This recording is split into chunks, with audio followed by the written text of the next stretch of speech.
พระพุทธเจ้าไม่ทรงรบกับผลภควาทุกขนิโรธังอเทเสนโตสมุทยนิโรเทนะเทเสสิสีหสมาวุธิโนหิตถาคตาภควาพระผู้มีพระภาคเจ้าอเทเสนโตไม่ทรงแสดงทั้งไม่ทรงประพฤติทุกขนิโรธังซึ่งการดับทุกข์เทเสสิแต่พระองค์ทรงแสดงไว้แล้วและก็ทรงประพฤติมาแล้วสมุทยนิโรเทนะเพื่อการดับตัณหา3ประการและอวิชชา4ประการซึ่งเป็นสาเหตุแห่งความทุกข์นั้นสีหสมาวุธิโนหิตถาคตาเพราะพระตถาคตเจ้าทรงประพฤติดังพระยาราชสีห์ไล่จับนายพรานฉะนั้นพระพุทธเจ้าไม่ทรงแสดงไม่ทรงแนะนำให้ต่อสู้กับความทุกข์เพื่อให้ความทุกข์ดับไปแต่พระองค์ทรงแสดง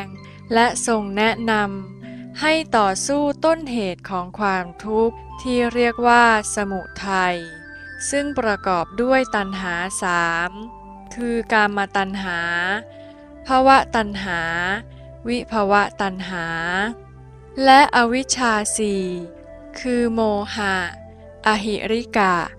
อโนตัปปะอุทธัจจะ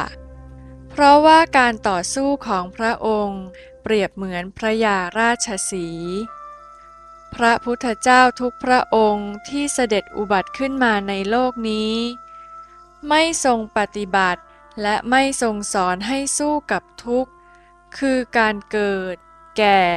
เจ็บตายแต่ทุกพระองค์ทรงปฏิบัติและทรงแสดงธรรมเพื่อการดับสมุทัยอันเป็นต้นเหตุของความทุกข์ซึ่งมีอัตตาเป็นหัวหน้าวิธีการปฏิบัติของพระองค์นี้เปรียบเสมือนพญาราชสีห์กล่าวคือพระองค์ทรงปฏิบัติวิปัสสนาภาวนาเพื่อดับสมุทัยต้นเหตุของทุกข์มิใช่ดับที่ทุกข์เพราะทุกข์เป็นผลพระยาราชสีห์นั้นหากถูกนายพรานใช้ลูกศรยิงใส่ตนจะไม่สนใจแผลที่โดนยิงหรือลูกศรที่ยิงถูกตนแต่จะสอดส่องค้นหาที่มาของลูกศรว่ามาจากไหนเมื่อสอดส่องแสวงหาที่มาของลูกศรก็จะพบว่ามาจากนายพรานเมื่อหาพบแล้วก็รีบวิ่งขับไล่ติดตามนายพรานไปจนทันแล้วก็ฆ่านายพรานให้ตายไปเมื่อนายพรานตายแล้วลูกศรก็ไม่มีที่มาอีกข้ออุปมาอุปไมยในที่นี้คือนายพรานหมายถึงสมุทัย3ประการประกอบด้วยอัตตามานะและโลภะการเห็นนายพรานหรือเห็นอัตตานั้นสัมมาทิฏฐิเป็นผู้เห็นการหานายพรานสัมมาสังกัปปะเป็นผู้หาการวิ่งขับไล่นายพรานอย่างไม่ลดละคือสัมมาวายามะหรือความเพียรการจับนายพรานได้เป็นอนุโลมญาณการฆ่านายพรานเสียได้เป็นมัคคญาณ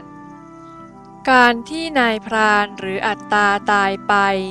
ลูกศรไม่มีแหล่งที่มาอีกเป็นผลญาณวิธีการปฏิบัติของพระพุทธเจ้าทุกพระองค์ก็คือการใช้ปัญญาวิปัสสนาภาวนาดังที่ได้ยกมาเป็นตัวอย่างที่กล่าวมานั่นเอง